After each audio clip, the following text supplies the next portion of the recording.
தேசிய சட்டப்பணிகள் ஆணைக்குழுவின் வழிகாட்டுதலின்படி நீலகிரி மாவட்ட நீதிமன்றம் மற்றும் குன்னூர், கோத்தகிரி, கூடலூர், பந்தலூர் ஆகிய தாலுகா நீதிமன்றங்களில் தேசிய அளவிலான மக்கள் நீதிமன்றம் லோக் அதாலத் நடைபெற்றது. ஊட்டியில் உள்ள மாவட்ட நீதிமன்ற வளாகத்தில் நடந்த தேசிய மக்கள் நீதிமன்றத்தை மாவட்ட முதன்மை நீதிபதி முரளிதரன் தலைமை தாங்கி தொடங்கி வைத்தார். தொடர்ந்து பல்வேறு வழக்குகளை சமரசம் செய்து வைத்தார். இதில் மகிழா நீதிமன்ற நீதிபதி செந்தில்குமார், குடும்ப நீதிமன்ற நீதிபதி லிங்கம், தொழிலாளர் நீதிமன்ற நீதிபதி சந்திரசேகரன், தலைமை குற்றவியல் நீதித்துறை நடுவர் சசிகலா, சார்பு நீதிபதி பாரதி பிரபா, மாவட்ட உரிமையியல் நீதிமன்ற நீதிபதி பிரகாஷ், குற்றவியல் நீதித்துறை நடுவர் ரவி, கூடுதல் மகிழா நீதிமன்ற நீதிபதி சோழியா உள்ளிட்டோர் கலந்து கொண்டனர்.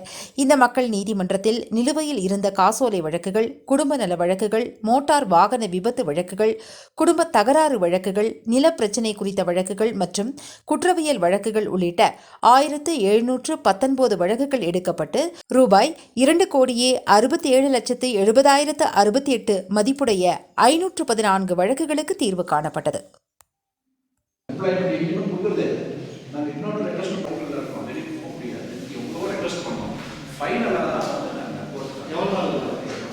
சார் நான் 18 இயர்ஸ் ஆகிடுச்சு சார்.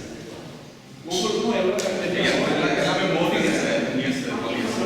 ராகம் டிவி யூடியூப் பக்கத்தை சப்ஸ்கிரைப் செய்யுங்கள்.